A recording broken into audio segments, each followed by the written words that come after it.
Okay, so we are back into Duties of the Heart right here. And if you have this edition, either in the full-size edition or the cute edition, it is page 680 or 681 in the second volume. The second volume. And uh, if you, the Safaria link is in the chat, and it's section 62 in the Safaria. Um, So we are in again the Shar Cheshbon Nefesh, the gate of self-accounting, and we are in the middle of uh, exercise number 9. Um, yes, I think it's exercise number 9. Number 9.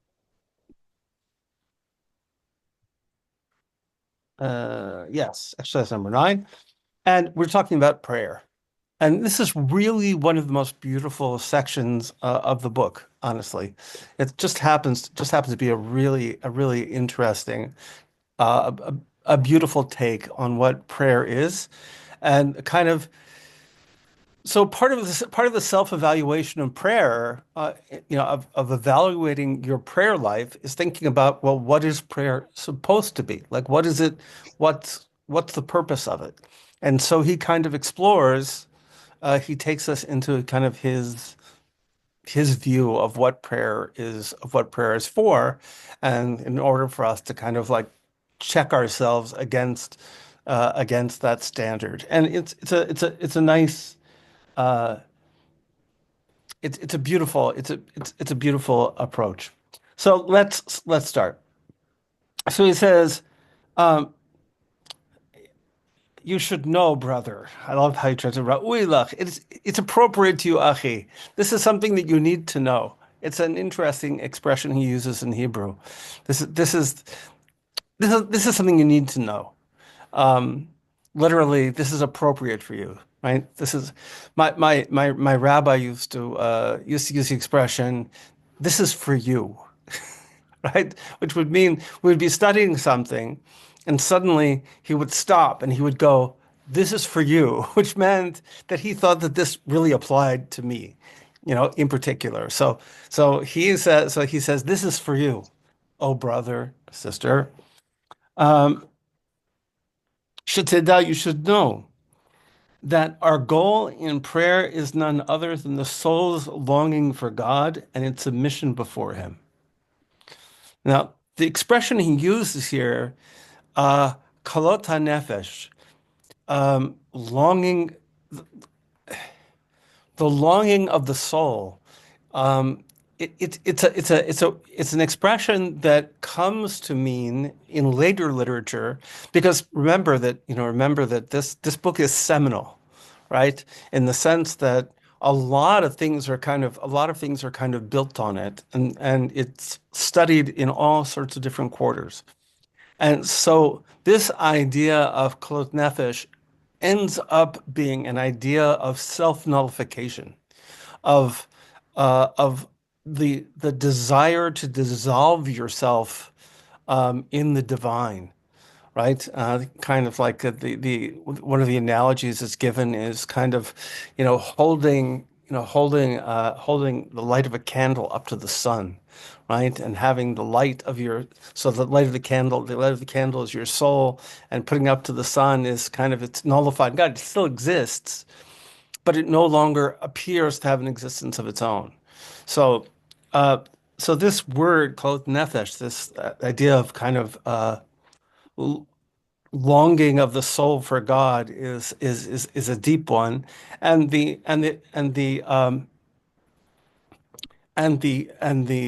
humbling of the submission of this of oneself before Him. That is to glorify its creator, offering praise and thanksgiving in his name, casting all its burdens upon him, right? That the soul is casting all of its burdens on God. That's a lot. So the acknowledgement of God's romemut, God's gloriousness, of his transcendence, and also the soul taking all of its troubles, all of its all of its problems and casting it. And that's the job of prayer. So that's a lot. But it starts out, right, that it's really a prompting of the soul, right? It's a longing of the soul. It's uh it's it's uh it's something that there's a natural kind of longing of the soul. There's a natural kalot nefesh, that desire of the soul uh, to seek God and to submit yourself before Him, to glorify God, offer praise, to offer thanksgiving, and to give over all of your burdens. Now, he says, since it is difficult for the soul to recall all this without the aid of orderly composition and arrangement. Because you think about it, okay, so I just said it's natural, right? It's natural. So if it's natural, then why do we have to have a prayer procedure? What's the point of a prayer procedure? If this is a natural, if this is a spontaneous movement of the soul, and the soul naturally has this desire and longing for God, then what do I need? What do I need a structure for? Why do I need anything to tell me how to do this? So he says, since it's difficult for the soul to recall all this without the aid of orderly composition and arrangement, our masters of blessed memory formulated what to most classes of people are the essentials through which their dependence on God and resultant submission are most evident. So, what's the structure? What's the structure of prayer? The structure of prayer is going to be what works for most people, right? It's a kind of structure, uh, and this is kind of an interesting, I mean, the rabbis, truthfully, did not have a lot of faith in human beings to be able to speak their own heart. And we know that originally, even when it comes to the structured prayers, there were topics, right? So rather than an actual liturgy, there was a list of topics. And a person in the community who was a little bit poetic, right? The word we use for a cantor, hazan, right? That's what we call a cantor, a person who leads prayers, right? Chazan is related to the word chozeh, which means a seer. So it was somebody who had vision, somebody who had a kind of poetic vision. And so you had a list of topics, and then you would go and you would spontaneously recite poetry on those topics. You would spontaneously speak on those topics. You would cover those topics. You had a list of topics, and you would but the rabbis didn't trust people to do that. They felt that it was too difficult. Sometimes it worked, sometimes it didn't. You can see how that could be kind of uneven, right? Um, sometimes it worked, sometimes it wouldn't work. And so came up with a liturgy. And the liturgy is supposed to be a structure that's going to work for most people most of the time. Now, built into the liturgy, by the way, are um, are spaces um, for improvisation. There are improvisational spaces which are built into the liturgy.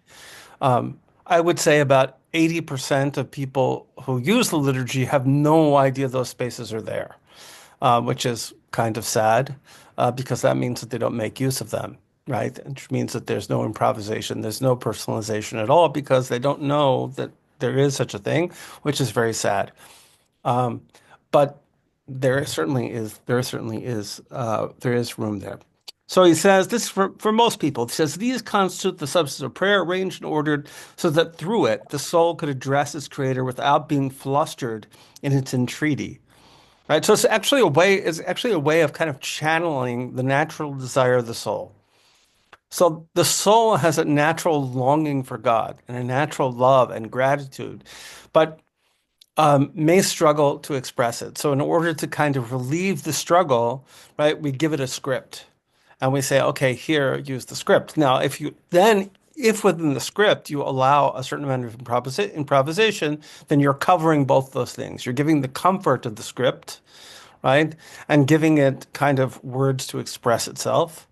And then and then on top of it, you have the possibility of actually speaking out to your heart in the moments when you really need that. Um, these constitute the substance of prayer arranged and ordered so that the soul could address the Creator without being flustered. By reviewing the contents of the prayer in one's heart, one would be moved to show submission and lowliness before God.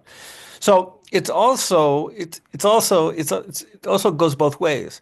So on the one hand it's helping you to express what's already there in the heart, but it's also there to help you to help get the heart in the right place, right? Because sometimes when you start saying the words, right, then it creates the movement of the heart, right? So let's say a good example, okay? Let's say repentance.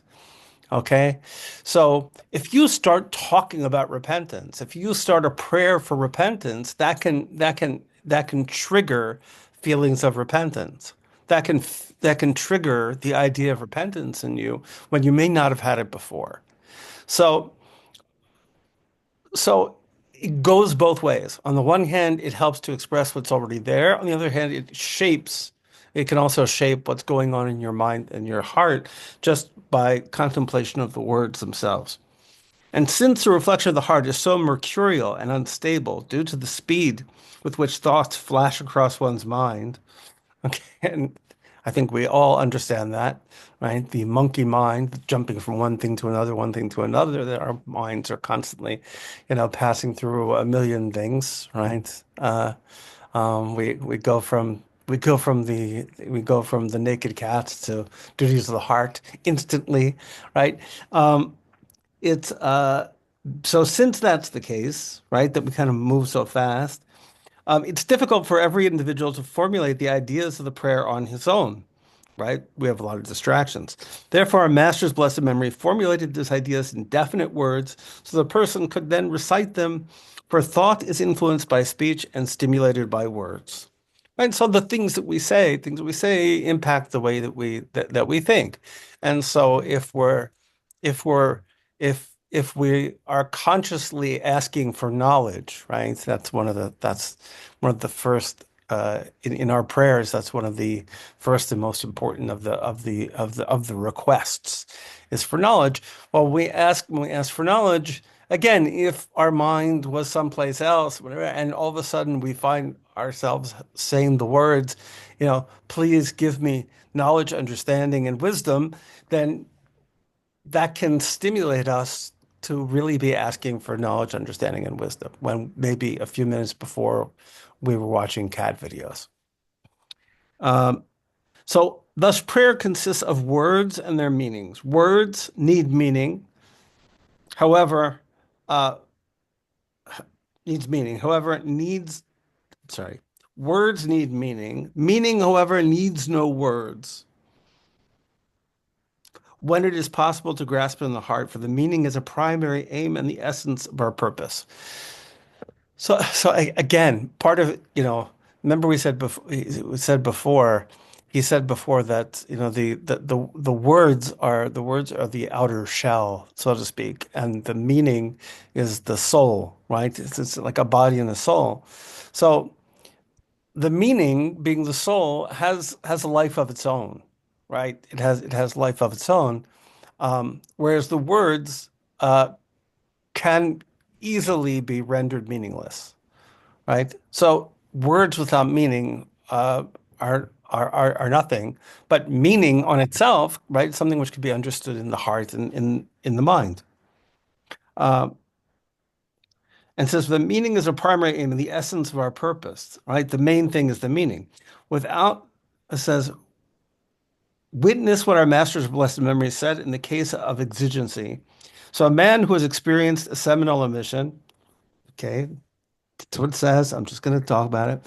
In which case it is forbidden to speak words of Torah, reads the Shema, mentally reciting a blessing, neither before nor after. So actually, the point he's making is like this.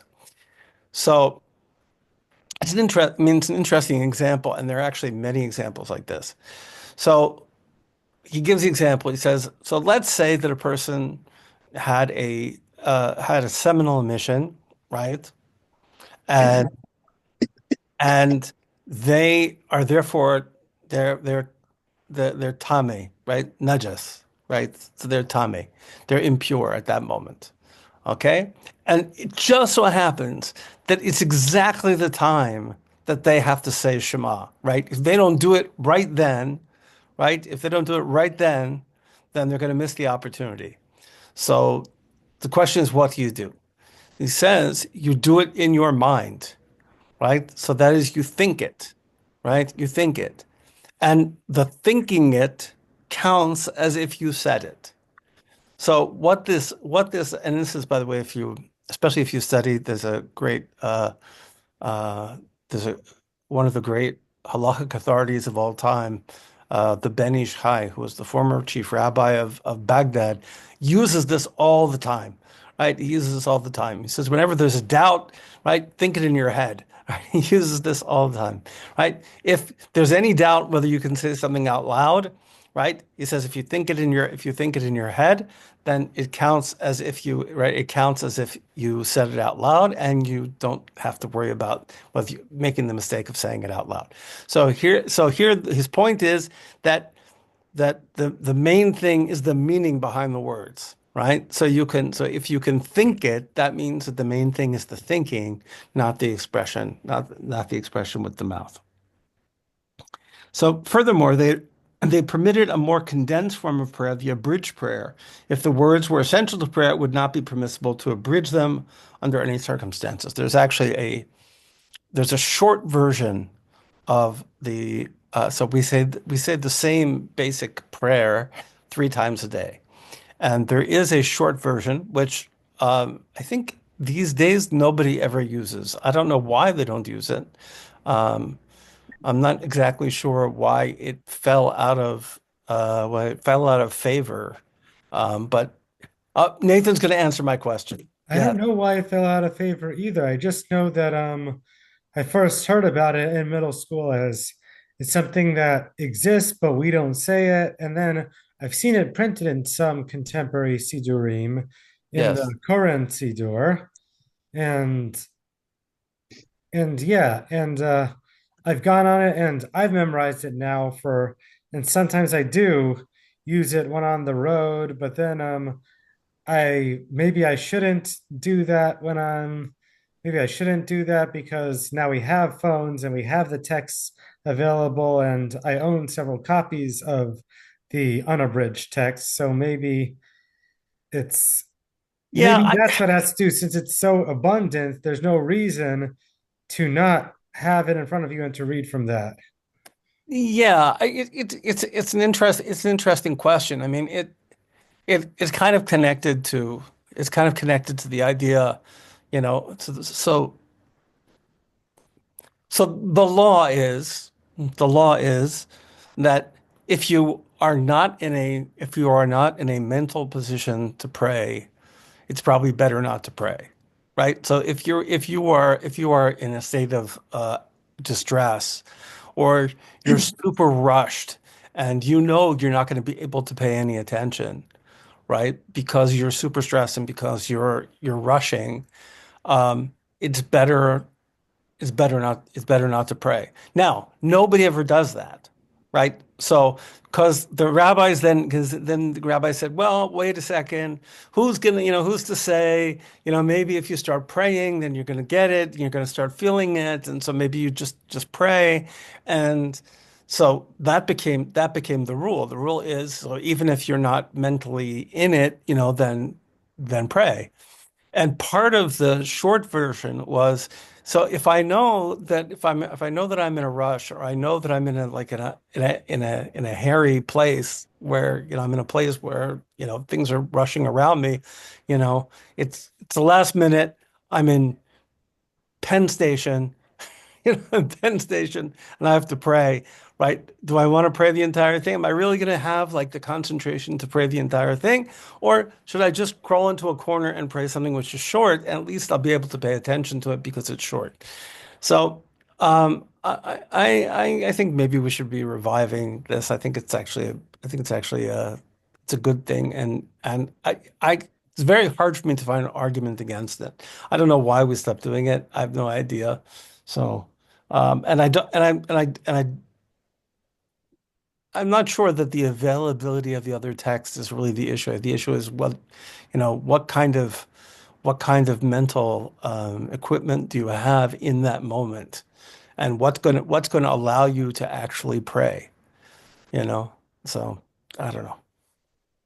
That was not a halachic answer. That was just an answer. That was advice. Advice. So I think it's actually probably I think it's okay. Okay. Um, so continues. Um, but his point here is that obviously the reason why we have the short version is because the main thing is not the words, right? It's not, and I think this is actually an important point. I mean that the words are not a magic formula, right? They're not it's not a magic formula. It's not okay, you have to say exactly these words, exactly this order, or it's not going to work. Now, by the way, people will disagree with me on this. Okay, this is his opinion. This is what he's saying here, and some people will disagree with that, right? And what they'll say is no, no, no, that's not the point. The point is not that meaning is the most important thing. It's just that there are two different versions of the secret code, right? There's the long version of the secret code and the short version of the secret code. But that's not what he's saying. He's saying that since it's not a secret code, since it's not the words that matter, but it's the meaning that matters, that the short form also can work. So therefore, my brother and sisters, firmly fix in your heart the meaning of your prayer. That in itself, um, uh, okay, so hold on, let me look in the Hebrew. It's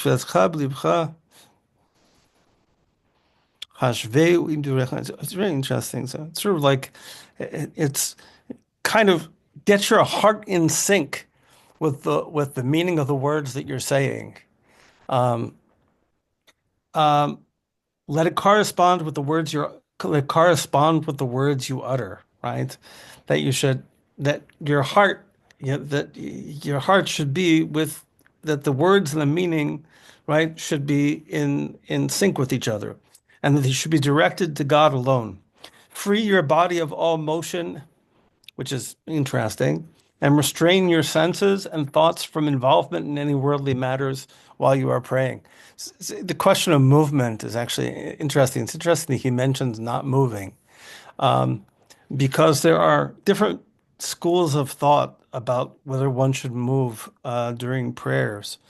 There's a verse in the Torah that says, Kol atzmotai tamarna, all of my bones speak to you. So based on that, and based on the description of the angels, people have the habit of rocking as they pray.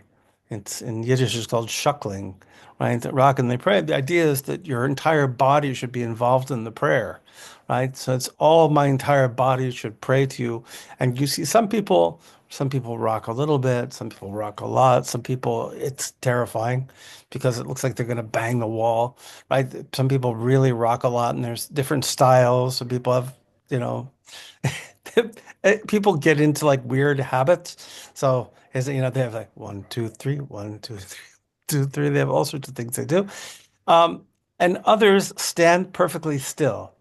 My rabbi was a perfectly still person and encouraged me to stand perfectly still. He never moved. Um, there's I once asked him why he stood perfectly still. And what he told me was really quite interesting. He said, he was drafted into the Hungarian army when he was 12 years old. He was drafted into the Hungarian army when he was 12 years old. And from the time he was 12 years old, he was taught that he had to stand in perfect attention before an officer. And so he decided at some point that if he had to stand at perfect attention before an a human officer, how much more so should he stand at perfect attention before the King of Kings, right? He shouldn't give an honor to a human being that he wouldn't give. He shouldn't give an honor to a human being that he doesn't give to God. So, um, so from that time on, he never moved. But I think it also was it wasn't you shouldn't be distracting yourself. That people get so distracted. So he favored putting one hand in front of the on top of the other, put the right hand on top of the left hand, and on your chest, and just staying very still, and not moving, so that you don't get distracted. And so that's how I pray. But he says here that don't move around a lot, and don't involve yourself with all sorts of worldly things. Um, Restrain your senses, which is an interesting.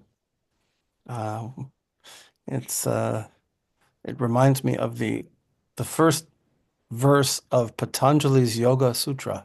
So for you, for you yoga fans, which I'm sure none of you are, but if there were any yoga fans here, the first verse in Patanjali's Yoga Sutra um, defines yoga as the restraining of the senses, right? As the restraining of the senses. You're not sure. Some of us might like it. Okay, there you go. With the withdrawal of the senses, yeah, the withdrawal of the senses. Well, I mean, some of us might like a little yoga here and Oh, there. yoga, yeah.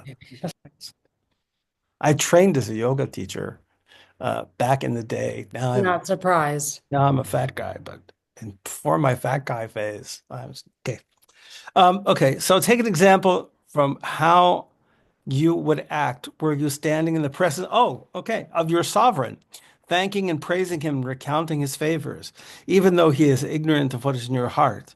Certainly, then, you would act this way towards your Creator, may he be exalted, who observes your outer life and inner life, your hidden and revealed self. Right. So, if I were talking to the President of the United States, okay, no comments. But if I was talking to the President of the United States, I would not be, so, President, it's so nice to meet you. It's really good, right? Hey, I'm not going to be doing that. I'm not going to be, I'm not going to be swaying back and forth. No, I'm going to stand still. I'm going to focus, right?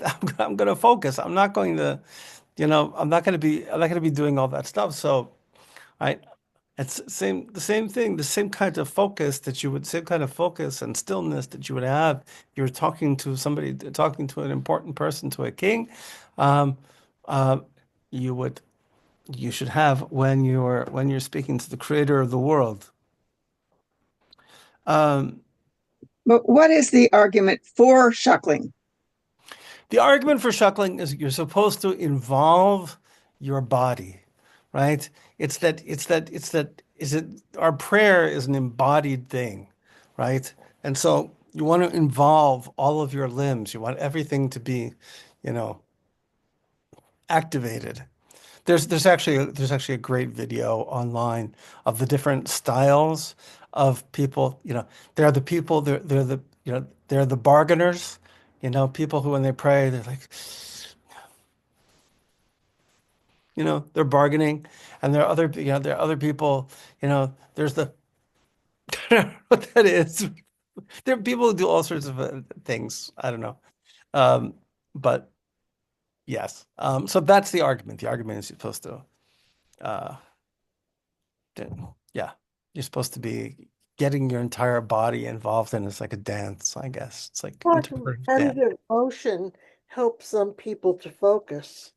Yes, right, right. And I think that's true. I mean, the emotion does. And I know what I learned, for example, when I study, I do rock around. I do move a lot, and even when I speak, sometimes I've learned to stop doing that so much, because for years, because we would rock when we learn, when I would talk, I would be like this until actually one of my students at TVT um, made a complaint against me because I made her vomit.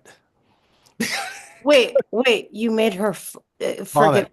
She was sitting in the front row. She was sitting like very close to me, and apparently I was moving around when I was talking, and she was trying to follow me, and it made her dizzy, and she threw up, and her parents complained that I made her throw up. Oh, Yes. Hmm. So I'm lucky they didn't sue me for, I gesticulate quite a bit, so yes. to say what I'm Gesticulate. doing to my Yeah, clients. apparently, like it was just too much for her. But so I try not to move so much, or at least I try not to move so much above. I kind of like fidget, my feet. Um, so he says, certainly you should act this way towards the Creator, may be exalted, who observes your outer life and your life, your hidden and revealed self, right? So it is a wonder that you would even consider behaving otherwise, as prayer is given to you by God on trust, a security. It's an interesting way of putting it, and that it's a picadon. That's interesting. Um, I think okay. Given to you on trust, a security that he has placed in your hands and under your control. No one can monitor it beside him. Uh, I think what has happened here, I think the picadon is translating the Arabic word amana, which is a trust. Um, Picadon is it's not. I guess it's a trust. I mean, I don't know. It seems like a weird translation. I'm just sort of guessing what it is, but that God has given this to you, right? Kind of on loan, right? It's really something that belongs to Him, right? Prayer is not really doesn't really belong to you; it belongs to Him, right? And He says, "Here, I'm giving you this, beautiful avenue to reach me," right? So is it really up to you to, really up to you to mess it up, right? Is it really up to you to neglect it? Um, if you pray as God has commanded, you live up to the trust He places in you, and He will accept your prayer. If, however, when you pray, you're not sincere, either your heart or with your tongue, right? You're not sincere either with the things that you say or with the things that you're thinking or feeling. You'll be counted among those who violate God's trust, of whom Scripture says, "For they are a fickle generation, children who are not to be trusted." Right? So in a way breaking God's trust, that you're going to kind of find your way to communicate with Him. But of trustworthy people who live up to the standards and conditions of a trust, it says, "My eyes are on the most faithful in the land, that they may reside with me." Right? The Shevet Imadi, and what's the reward? The reward is that you get to be with God. Right? Shevet Imadi, to reside with me, to sit with me, to be with me. Right? The ultimate goal is this is a way to be, a way to be with God, and to be close to God. Um, okay. Let me stop there, because it kind of goes in a slightly different direction, and there was a lot there today. So I'm just gonna leave it there. Just gonna leave it there. And what do we think? Questions, thoughts, objections? I had a thought about this last thing we said. It's like if you and I are traveling in separate cars Hmm. and I give you a walkie-talkie Hmm. so that we can stay in touch with each other and make sure that we're going the same way, right? So that's God has given you this means of Nice. communicating to Him. Right, And very if you nice. misuse it, it's not effective. Right. Right. That's a very good way to put it. Right. If you just decide, if you just, you put it in the glove compartment, you tuck it away in the glove compartment, pay no attention to it, or you use it for something else, you know, turn it I'm to. thinking of an extended metaphor here. I'm sorry to just jump Go in, but ahead, do it, do it. the like, well, I remember one time my friend and I had these walkie-talkies when I was little, and well, little-ish, and we met some boys over the walkie-talkie. I mean, like you can change the chant. I'm just extending the metaphor. You can change, transistor radio kind of thing. You can change, and you don't know who you're talking to. So I don't, it's not a non sequitur, but it maybe could feel like one. But No, I, but no, it makes sense. I mean, you can use it for another purpose. I mean, you could use it for something. right. And, Yeah. and, and prayer, by the way, I mean, the other, prayer is also a social, a social activity. It can be used for, for that. I mean, it can be used for all sorts of things. I mean, people just, you know, I mean, Yeah, we were supposed to be talking to our parents, but then we like met, yeah, right. that's how, Right. so when the technology, but it's tricky. I think that's a very good analogy though. And I'm sorry I jumped in. It's okay. It's You okay. enhanced it. Hmm? You enhanced. You Oh, enhance the oh, I metaphor. enhanced it. Well, Congratulations. mostly I was thinking, but okay, one thing I was thinking too, this was a rich conversation because I like the conversations about image versus language and Mhm. what language is an approximation of. It's really we're never quite right. But I was thinking about also your rabbi's, like he had a formula, he had a script as well, but for his body movements. So it was Yes. yeah. Yeah. Yeah, And, and maybe that and made it easier sometimes. I yeah. don't. It's also interesting that he sort of based it on his, it was based on his own experience, right? And it's interesting because I'll just say one brief thing about my rabbi. It's very interesting.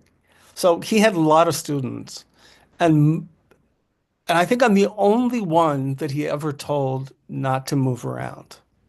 So he was very, like most of his students, kind of moved around like normal people.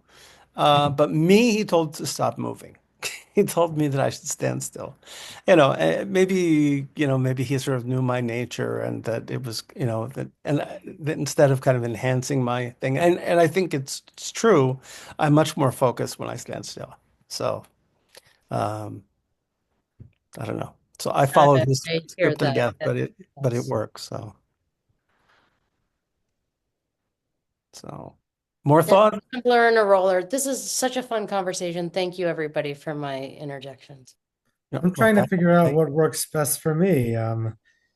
Yeah, still, I try to stay still and then sometimes I try to move. And I saw once on Twitter a rabbi who was on a summer program suggested bow with each word, move with shuckle with each word to bring Okay. attention to it. Okay. Sometimes I do that, sometimes I don't. Yeah. Well, what I've noticed what people do is that they have very consistent rhythms. That Yeah, it's funny. So in Ukraine, I have in Ukraine I have a seat that I've had for 20 years. And so I've seen the same people praying for 20 years because we sit in the same, and I've watched people grow up, and so like one was a kid, and there's one guy who sits, I remember he was a kid, and he had this rhythm that he would pray 1, 2, 3, 1, 2, 3, 1, 2, 3. And he started when he was like 6 years old, and he's now like married and has kids, and he's still exactly the same 1, 2, 3, 1, 2, 3, 1, 2, 3. It's the strangest thing. But yes, finding what works for you, I think is the best. Is the best. And even Uh, also with the words, I mean, that we talk about the words, but I mean, I think that it's important to remember, that there's a purpose here. The purpose is that this is supposed to be something which is to increase the longing of your soul. And if it's not working, then that means you have to adjust it, right? It means that you have to kind of, you have to adjust either your preparation or your preparation, your practice, your follow-up, but something in order to, to help it to work better. When I uh, prayed in Jerusalem, when I lived in Jerusalem and prayed at the Beit Knesset Ades, the women did move, not not a lot, but they had emotion, just a Yeah. little. I have a secular reason now that I'm here, and I don't know whether I should say this, but um, sometimes behind the mechitza, women are don't would walk in front of me. Hmm. No, not to be nasty, just out of sort of an ignorance of the protocol. Right. And so I had also been addressed sometimes. So I move and I feel comfortable with that because to me, moving, this is just a little movement. I'm not Yeah. Yes. but it shows everybody that I'm involved in something that they shouldn't interrupt. And it's harder to walk in front of someone who's moving than That's not. true. I mean, I'm not going like this, You just but put your still, arm out. Just yeah. Okay. But I find also that to me, I had adopted the idea that when I'm praying, I'm doing something different. yeah. And it's, you know, so it sets apart that that particular activity. Yes. And so I'm more comfortable, just a slight movement, but it reminds me that I'm praying, in other words. I think in general, I think in general women move less. I'm not exactly sure why that is. I think part of it is, yeah, I'm not sure, but I think in general, part of it, I think, at least in the Orthodox world, is sort of probably modesty standards, Mhm, you know. mhm, mhm. Um, there's the sort of arm over kind of, but very subtle kind of movement. Yeah. The same thing with the putting the siddur in front of your eyes. Yeah. That was a big thing in Israel, not so much here, although some Yeah. people do women do that. I Yeah. don't think I do men do that? I've never seen Not a so man. much. Yeah, not so much. Not so much. Yeah. Me, I just put my talit over my face and Well, yeah, yeah. go elsewhere. Well, But, lacking a talit, I know, I yeah, know, I can't do that. I know. You can always use a shawl. You could become a Yeah, shawl. that's true. That's true. Yeah, True. shawls are good. You can put it under there. You just wrap it around. Okay, so anybody else has more? Uh, Anybody else? Never say that. What else? Uh, I'm Thoughts? curious how it understands when it talks about the Pikadon, the Amana, does it mean something that was given I have to over think about it. I honestly, because I'm I feel like I'm missing it. I have to think about it. I'm I trying know to I'm not.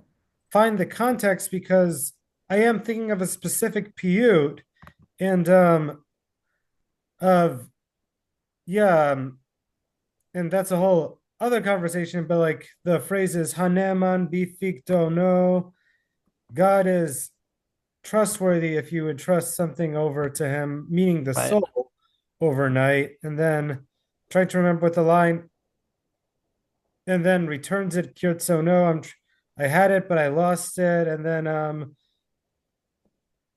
yeah, and the footnote Oh, this is that Pute, the early morning yeah, uh Simulev, I think it is. Simu Lev Elham Shema, Yeah, yeah. yeah, yeah, yeah. Yeah. Yeah. And I'm trying to find it exactly, but yeah, the website piyut.org connects it to Biyadcha Afkid Ruchi and Asher Biyado Nefesh Kol Chai V'Ruach That makes Saish. sense. That makes sense. That makes sense. I love that Pute. I'll send you a really nice I don't know if have you ever heard the Breslov version of that Pute? Um, I believe I have, but I'd be open to hearing it again. Yeah. שימו לב, הנשמה, da da da da da da. It's very nice. Leshem Shafo Va'achlama, which It's were the verses, which are the stones in the yeah. Kohen's. It's a beautiful beaut. Beautiful beaut. Okay. It's also What part of the scholars you two are. I like I that. I Really. know. No, I Yeah. mean he is. I'm just a guy. He is. So I wish everybody a beautiful until next Monday. If you have any questions, any thoughts, you know where to find me. Just slide into the DMs and let me know what's going on. Okay. Bye. Or Thank some. you so much. Okay. Bye. Bye. Right.